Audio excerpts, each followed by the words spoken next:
आपण परमेश्वराची वचन ऐकत असताना ना, परमेश्वरांनी माझ्याद्वारे आज बोलणारा देवाचं वचन, परमेश्वरांनी कृपा दाखवल्याप्रमाणे एका गावामध्ये ना एक गरीब देवभक्त कुटुंब राहत होतं. ते देवभक्त कुटुंबात आई वडील आणि ना 2 मुलं एकत्र राहून आहे ना रोज आहे ना त्या कुटुंबामध्ये प्रार्थना करणारा कुटुंब. परमेश्वराच्या कृपेच्या द्वारे त्या कुटुंबात असलेल्या सर्वांना ना देवावर आहे ना भरपूर दृढ विश्वास राहत होता. दृढ विश्वास.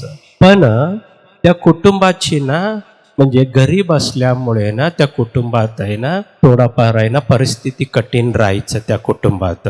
पण परमेश्वराच्या कृपेच्या द्वारे त्या कुटुंबात असलेल्या ना प्रत्येक म्हणजे ना व्यक्तींनी रोज प्रार्थना करत असताना ना त्यांच्या कुटुंबात असलेलं व्यक्ती वडिलांनी ना काम करायचं, म्हणजे बाहेर जाऊन आहे ना गरीब स्थिती राहत असताना ना वडिलांनी काम करायचं. आणि त्यांची आई पण आहे ना छोटंसं ना काम करण्यासाठी ना रोज सकाळी उठून आहे ना प्रार्थना करून जायचं.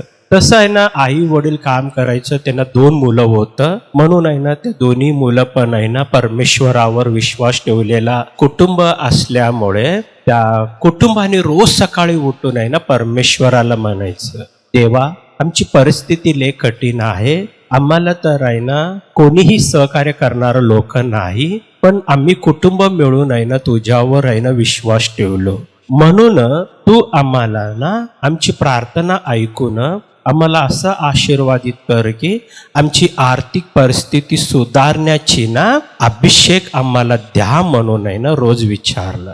जेव्हा ते सर्व कुटुंबातल्या लोकांनी विचारल्यावर परमेश्वराची अभिषेक त्या कुटुंबावर रोज येत होतं. रोज प्रार्थना केल्यामुळे रोज परमेश्वराचा अभिषेक त्या कुटुंबात आला. जेव्हा त्या कुटुंबात असलेल्या सर्वांवर अभिषेक आल्यावर कुटुंबात असलेले सर्वजण येशू ख्रिस्त नावामध्ये ना आरोग्यामध्ये राहायचं त्याने.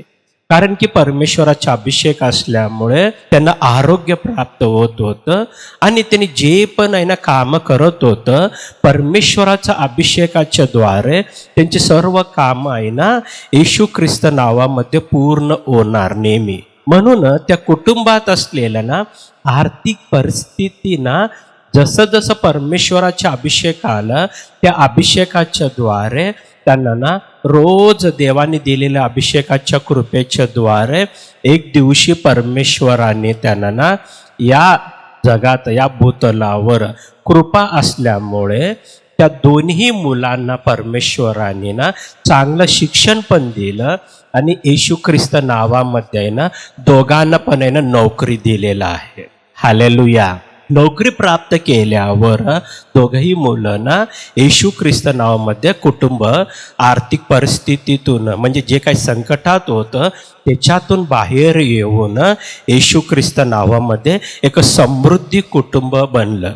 काही वर्षांनी लोकांनी विचारलं, त्या गावात असलेले सर्वजण त्या व्यक्तीने विचारलं की तुम्ही रोजचा रोज असं चांगलं होत आहे, तुम्ही आजारी पण पडत नाही तुमच्या कुटुंबात कोणीही, आणि तुम्ही नेहमी आनंदामध्ये राहतात, तुम्ही तुमच्या म्हणजे मनामध्ये नेहमी आनंद दिसतं, तर तुमच्या चेहऱ्यावर आहे ना नेहमी आनंद दिसतात, म्हणून आहे ना जेव्हा त्या गावातलं सर्वजण विचारल्यावर त्या कुटुंबातलं ना व्यक्तीने ना सांगितलं, आम्ही येशू ख्रिस्ताला ना स्वीकारलो आणि रोज सकाळी उठून आम्ही प्रार्थना करतो. परमेश्वराच्या कृपेच्या द्वारे आमच्या कुटुंबात असलेल्या सर्वांना आरोग्य प्राप्त झालं आणि देव आम्ही जे काही प्रार्थना करतो त्या प्रार्थनेला उत्तर म्हणून आम्हाला आशीर्वादित करत आहे. हालेलुया. त्या गावात असलेल्या सर्व कुटुंबामध्ये आहे ना अनेक लोकांनी आजार पडण्यामध्ये किंवा इतर समस्यामध्ये राहण्यामध्ये संकटामध्ये राहत होतं, पण एकच कुटुंबात येशू ख्रिस्ताचे आशीर्वाद दिसलं. म्हणून परमेश्वराने म्हणतात की मी तुम्हाला कधीही सोडणार नाही आणि टाकणार नाही, मी तुमच्या सोबत राहणारा परमेश्वर. म्हणून परमेश्वराची वचन याप्रमाणे शिकवतात, स्तोत्रसंहिता 128 मध्ये जेव्हा आपण पाहतो, धन्य जो पुरुष तो परमेश्वराची बळी धरतो, जो त्याच्याच मार्गाने चालतो, तो आपल्या श्रमाचे फळ खाशील, तू सुखी होशील, तुझे कल्याण होईल. म्हणजे ज्या व्यक्तीने परमेश्वराची बळी धरतात, ज्या व्यक्तीने परमेश्वराच्या मार्गामध्ये चालत असतात, त्या व्यक्तीला परमेश्वराने म्हटलं, तू आपल्या श्रमाचे फळ खाशील, तू सुखी होशील.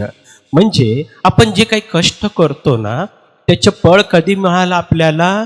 आपण परमेश्वराच्या मार्गामध्ये चालताना. म्हणून या भूतलावर आहे ना, प्रत्येक मनुष्याला ना देवाचं ना मार्ग पाहिजे आणि प्रत्येक मनुष्य देवाच्या मार्गामध्ये चालायला पाहिजे.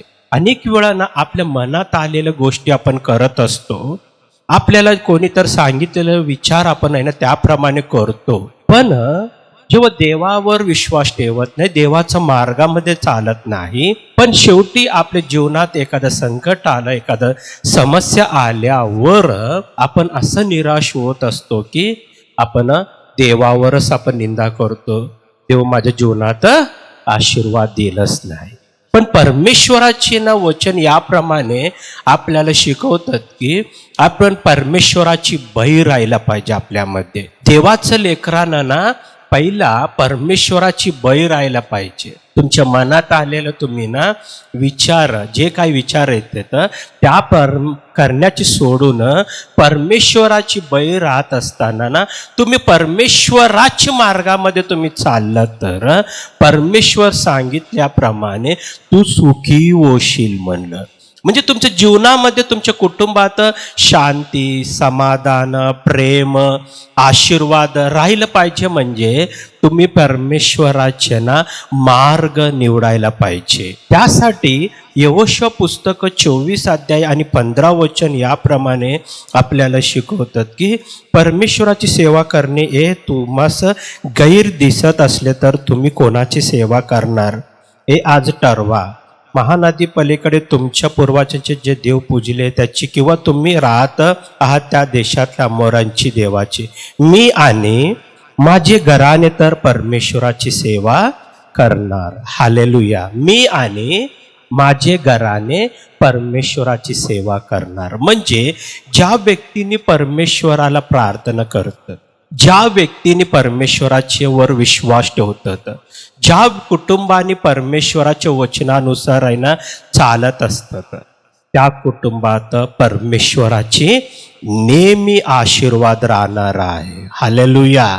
नेहमी आशीर्वाद. म्हणून आपल्या जीवनात आपण येशू ख्रिस्त नावामध्ये परमेश्वराच्या मार्गाप्रमाणे चालायला पाहिजे आणि परमेश्वराच्या आशीर्वादामध्ये आपण चालण्यासाठी आपण परमेश्वराची आराधना करायलाच पाहिजे. हालेलुया. तुम्ही जेव्हा परमेश्वराची आराधना करणार आणि परमेश्वराची मार्गामध्ये चालणार आहे, तेव्हा तुमचं घर येशू ख्रिस्त नावामध्ये आशीर्वादित होणार. नीतिसूत्रेमध्ये आपण 3 आणि 33 मध्ये जेव्हा पाहतो, परमेश्वराचा शाप दुर्जनाच्या घरावर असतो, पण धार्मिकाच्या वस्तीला तो आशीर्वाद देतो. म्हणजे ज्या व्यक्तीने परमेश्वराच्या वचनानुसार चालतात त्या व्यक्तीच्या कुटुंबावर आहे ना परमेश्वराचा आशीर्वाद राहणार आहे.